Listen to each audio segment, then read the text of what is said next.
Energy flow को समझा था। मैंने आपको एनर्जी फ्लो पढ़ाया था।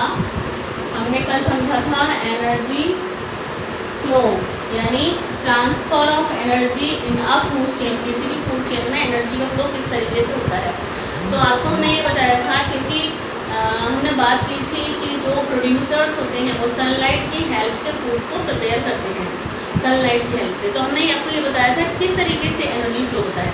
तो सनलाइट जो होती है, सन की एनर्जी का 1% पार्ट प्लांट यूज़ करते हैं। केवल सन की एनर्जी का केवल 1% पार्ट प्लांट्स जो हैं वो फोटोसिंथेसिस में यूज़ करते हैं। ठीक है, फिर उसके बाद प्लांट्स के आगे इन प्लांट्स अपनी 10% एनर्जी आगे की ट्रॉफिक लेवल में पहुँचाते हैं। फिर हर्बीवोरस से आगे की ट्रॉफिक लेवल 10% करके एनर्जी आगे पहुँचती जाती है। तो सबसे लास्ट वाला जो ट्रॉफिक लेवल होता है, यानी सबसे लास्ट वाला जो कंज्यूमर होता है, उसके पास बहुत कम एनर्जी पहुँचती है। इसीलिए हमने कहा था कि जो फूड चेन होती है वो छोटी होनी चाहिए। ठीक है, तो कल हमने जिस एनर्जी फ्लो को समझा था, आज हम उसको थोड़े से नोट्स लिखेंगे, फिर मैं आपको इसकी क्वेश्चंस भी करवाऊंगी। चलिए हम लिखते हैं energy flow.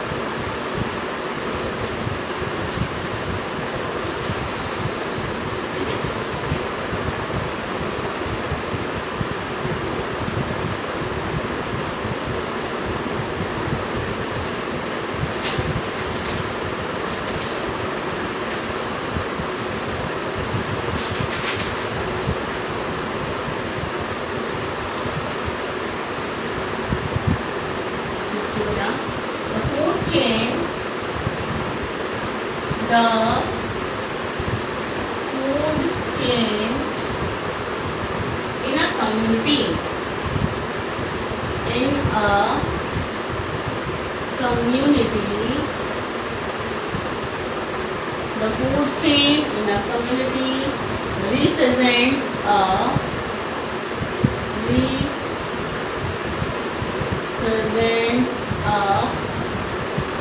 step-wise transfer of food, step-wise transfer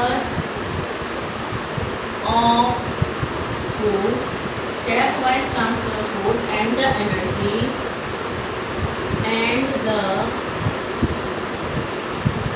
energy contained in food, contained in food. ठीक है, चलिए तो द फूड चेन है complete represent step wise transfer of food. Step wise होगा तो हम पढ़ते हैं फर्स्ट स्टेप। पहला स्टेप एनर्जी फ्लो का, एनर्जी फ्लो का फर्स्ट स्टेप कौन सा होगा? आपको फर्स्ट स्टेप बताया था बेटा। फर्स्ट स्टेप में क्या होगा? सनलाइट की एनर्जी प्लांट्स पर आएगी। प्लांट्स उस सनलाइट की एनर्जी का, उस सोलर एनर्जी का 1% पार्ट यूज करेंगे, फोटोसिंथेसिस करके फूड को बनाएंगे। ठीक, तो फर्स्ट स्टेप है ये। चलिए हम लोग पढ़ते हैं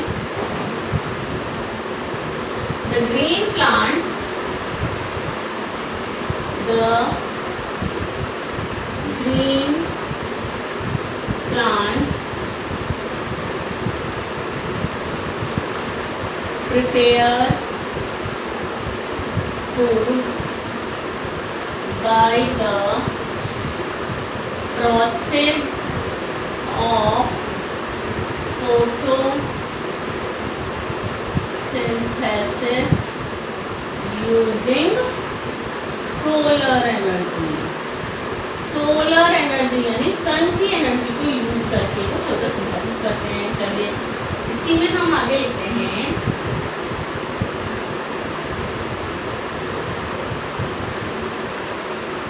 about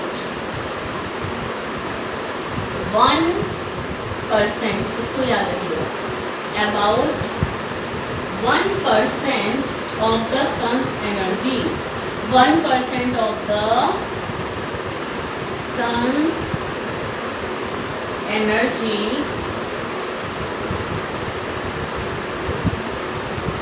used by plants,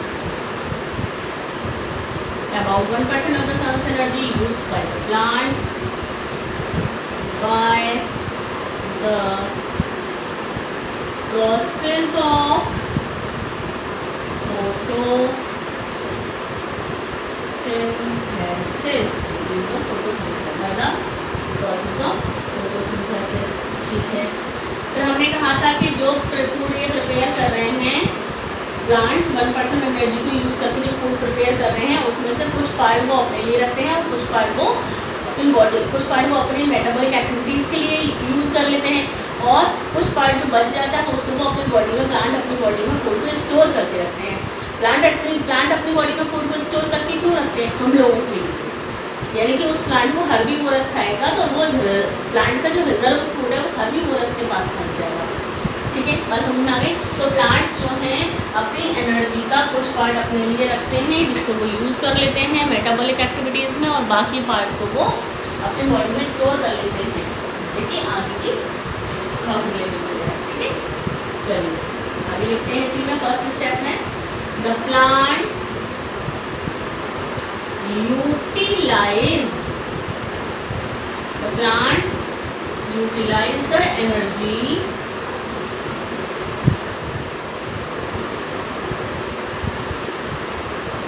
stored in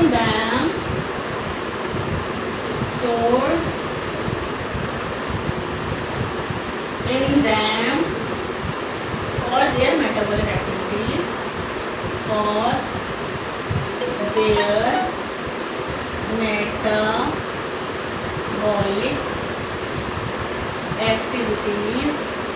for their metabolic activities, like respiration and growth।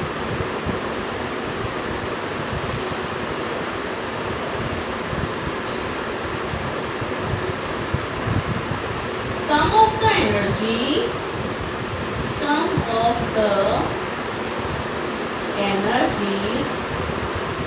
is not utilized.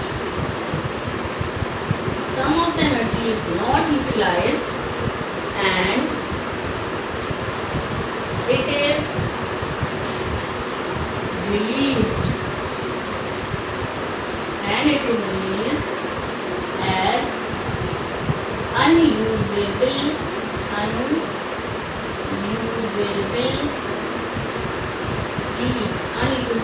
heat into the community environment।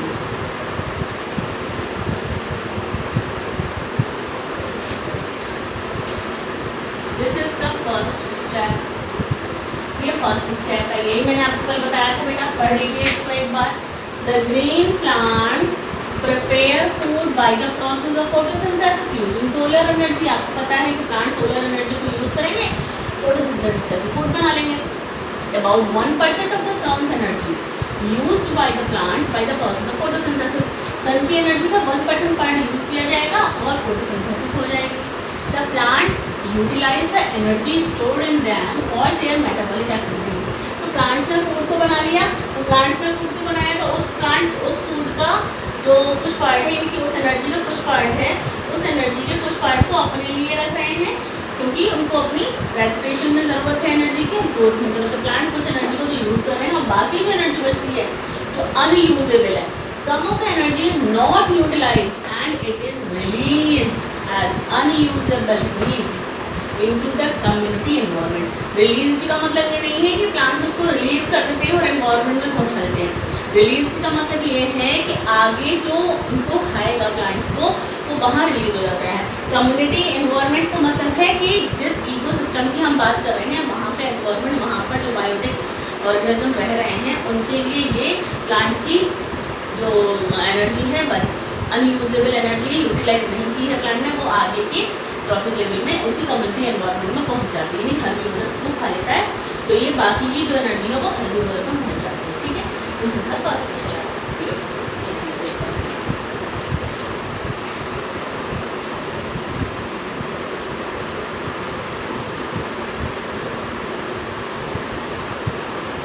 तो ये फर्स्ट स्टेप हुआ ये।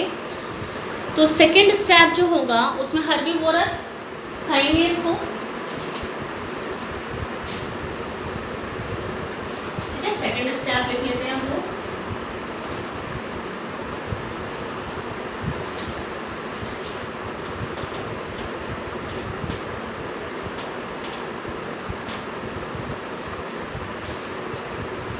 चलिए second step,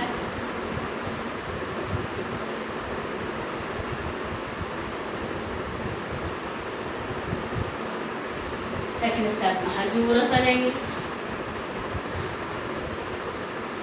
the plants are eaten up by herbivores.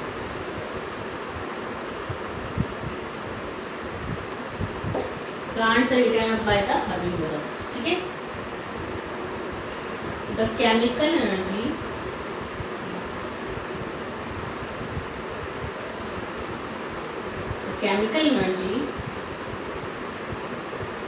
stored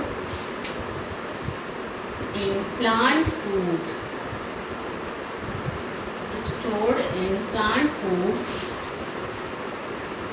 is transferred with food to herbivores। Plant की energy किसके पास चली जाएगी? हर्बीवोरस के पास चली जाएगी। थर्ड स्टेप में कार्निवोरस आ जाएंगे। Third step, the herbivores eaten up by carnivorous, ठीक है। and the chemical energy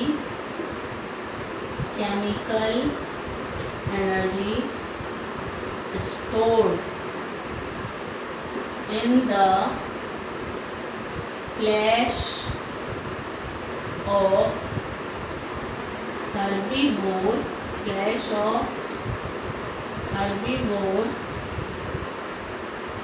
is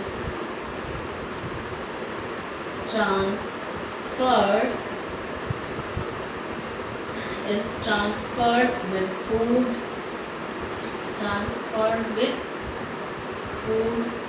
to the carnivorous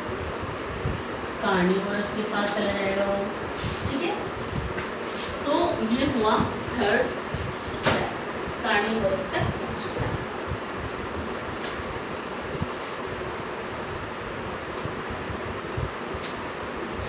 ठीक है बेटा, फर्स्ट स्टेप प्लांट्स ने फूड बनाया, plants eaten up by herbivores ने प्लांट्स को खा लिया। तो प्लांट के अंदर जो केमिकल एनर्जी थी फूड के फॉर्म में स्टोर थी वो कहाँ पहुँच गई? हर्बीवोरस के पास पहुँच गई। थर्ड स्टेप में हर्बीवोरस को कार्निवोरस खा जाएगा। The herbivores eaten up by the carnivores, the chemical energy stored in the flesh of herbivores is transferred with food to the carnivores. तो ये कार्निवोरस के पास पहुँच गई, हर्बीवोरस की एनर्जी कार्निवोरस के पास पहुँच गई। तो इस तरीके से एनर्जी एक स्टेप से दूसरे स्टेप में फ्लो होती चली जाती है, ठीक है। तो ये हमने पढ़ा कि किस तरीके से कितने स्टेप्स होते हैं एनर्जी फ्लो। चलिए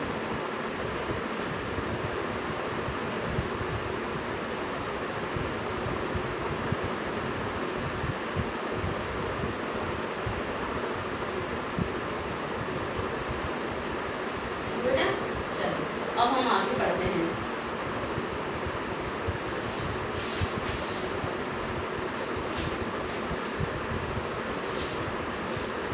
अब हमें कुछ पॉइंट्स ध्यान रखने पड़ेंगे जो कि क्वेश्चन बनकर आते हैं बेटा, कि एनर्जी जो एक स्टेप से दूसरे स्टेप में जा रही है वो एनर्जी कैसी? आपको मालूम है बेटा, आप लोगों ने शायद थर्मोडायनेमिक्स का रूल पढ़ा होगा। एनर्जी ना तो क्रिएट की जा सकती है और ना ही डिस्ट्रॉय की जा सकती है। ना तो क्रिएट कर सकते हैं एनर्जी को, ना ही डिस्ट्रॉय कर सकते हैं, बस एक फॉर्म से दूसरी फॉर्म में कन्वर्ट की जा सकती है। तो एनर्जी तो खत्म हो ही नहीं सकती है। तो हमें यहाँ पर ये पढ़ना है कि जैसे जैसे ट्रॉफिक लेवल आगे बढ़ते चले जाते हैं, एनर्जी का अमाउंट डिक्रीज होता चला जाता है। ठीक है, तो देखिए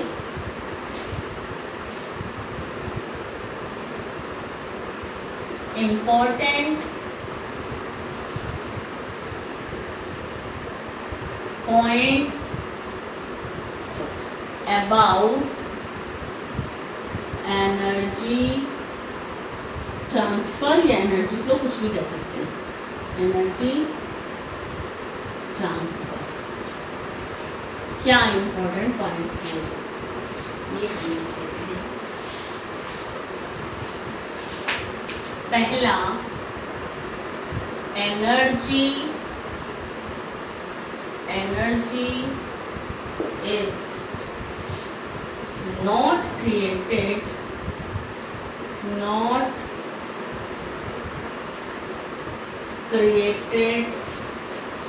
in the ecosystem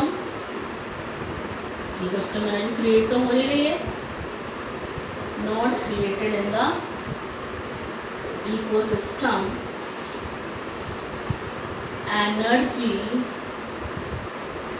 is only converted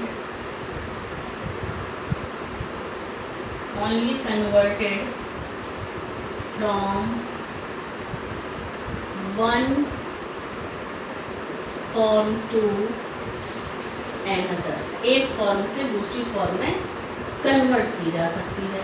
ठीक है, दूसरा पॉइंट हम लोग पढ़ेंगे, there is a continuous transfer of energy,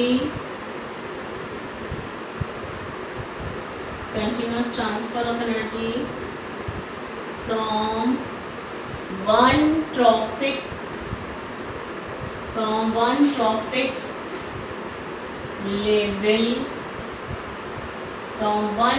level to the next trophic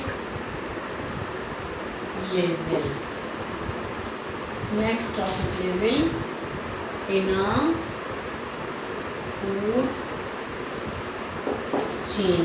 ठीक है, थर्ड पॉइंट हम क्या याद रखेंगे, at each trophic level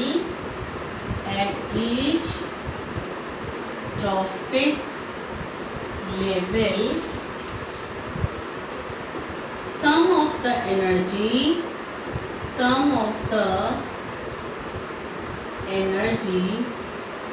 is utilized by the organisms for their metabolic activities,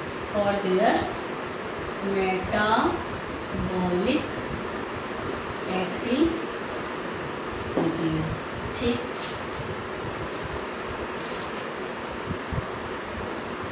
next, a part of the energy at each trophic level, a part of the energy at each trophic level is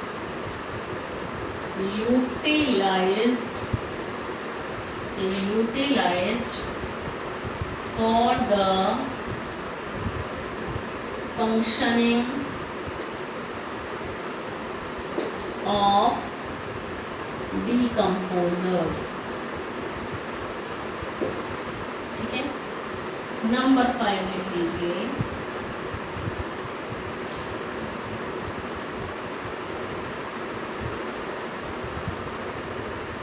when we move from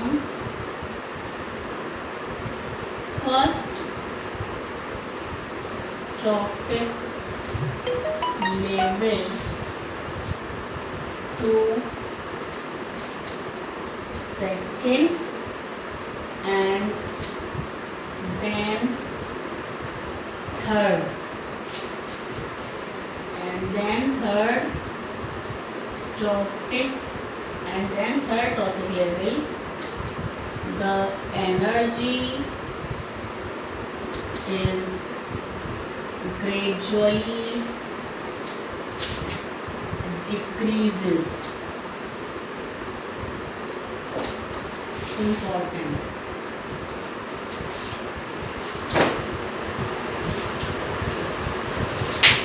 ठीक है बेटा, देख लीजिए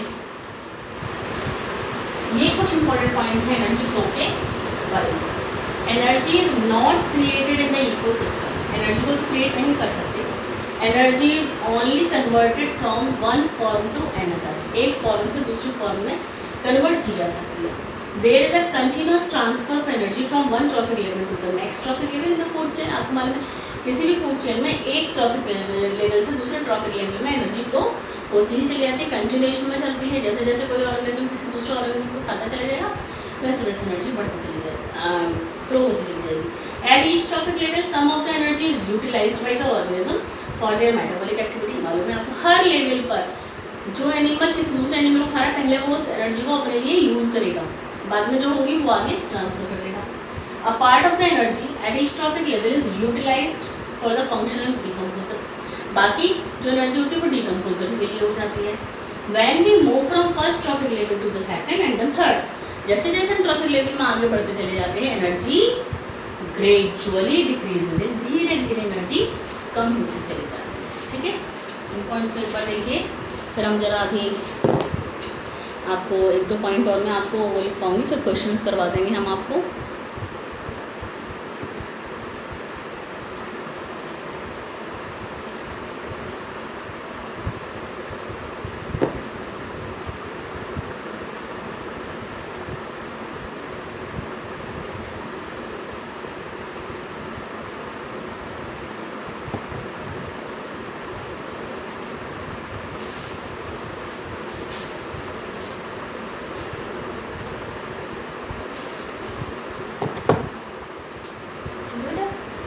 चलिए आगे चलते हैं।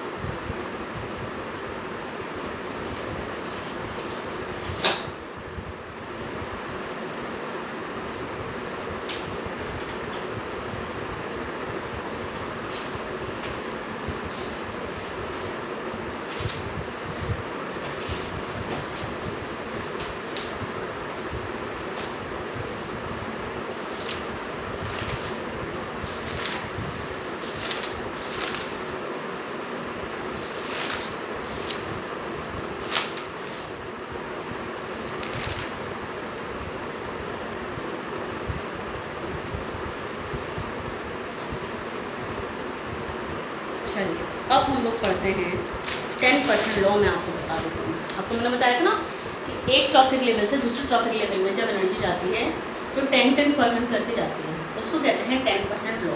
क्या कहते हैं? 10% लॉ कहते हैं।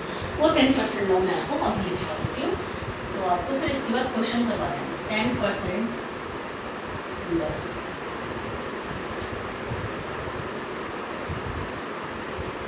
according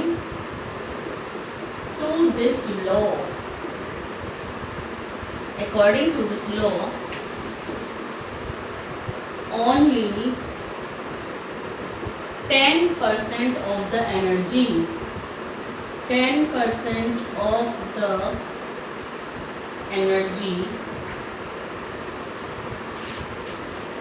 enters in a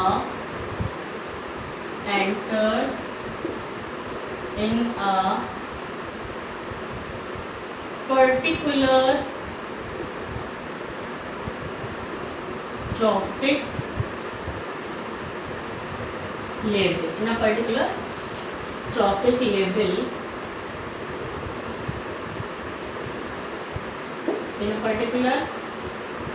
trophic level, of organism.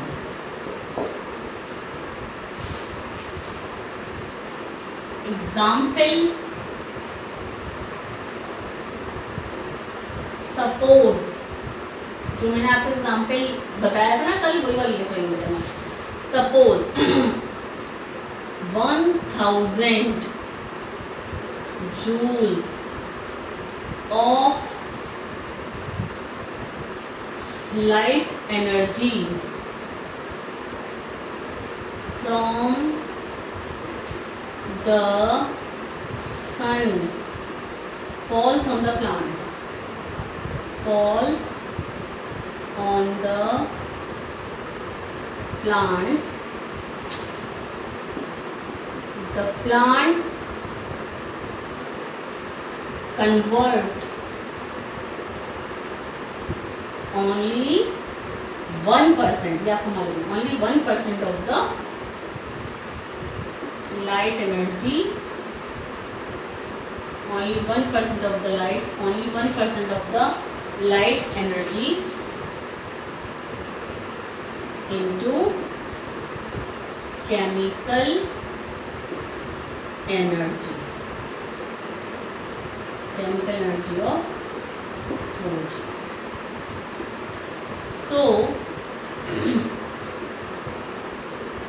So the energy in plants as food will be only 1% of 1000 joule, that is 10 joule. The remaining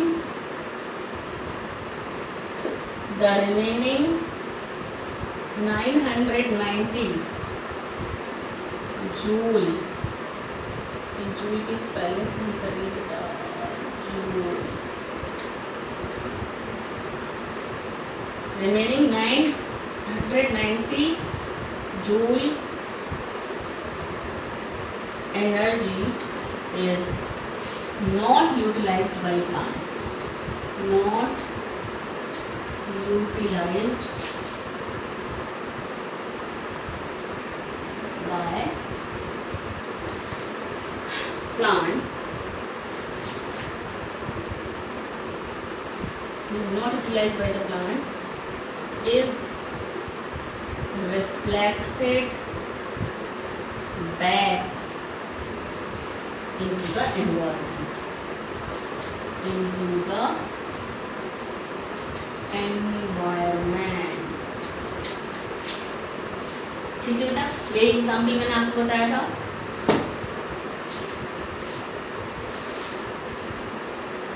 ठीक है, suppose 1000 joule of light energy from the sun falls on the plants convert only 1% of the light energy into chemical energy. आपको पता है 1000 joule अगर plants पर आ रही है तो उसका 1% निकाला, तो हो गया 10 joule. So the energy in plants as food will only 1% of 1000 joule, 10 joule. The remaining 990 joule energy is not utilized by plants, is reflected back into the environment. बाकी जो बची वो सब रिफ्लेक्ट हो जाएगी, यानी कि वो आगे की ट्रॉफिक लेवल में पहुंच जाएगी. ठीक है, तो ये 10% लॉ है. अभी हम 10% लॉ के बारे में बेटा और बात करेंगे, क्योंकि मैं आपको इसमें क्वेश्चन से रिलेटेड बताऊंगी. 10% लॉ का मतलब कि 10% आगे एनर्जी चाहिए. चलिए एक पॉइंट और लिखते हैं, फिर हम इसके क्वेश्चन करेंगे नेक्स्ट लेक्चर में.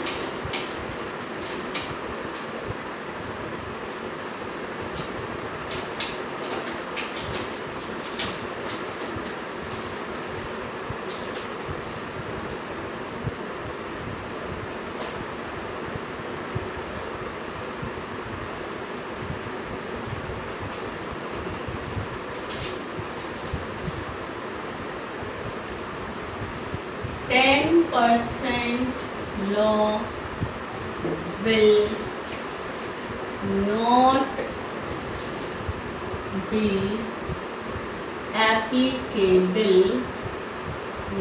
applicable at this stage. This stage में प्लांट्स के लिए यूज नहीं होगा, प्लांट्स के लिए 10% लॉ नहीं यूज होगा।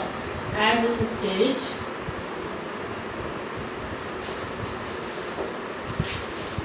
it will apply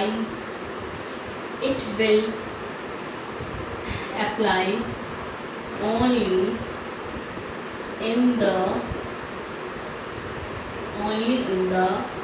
transfer of energy in the food chain।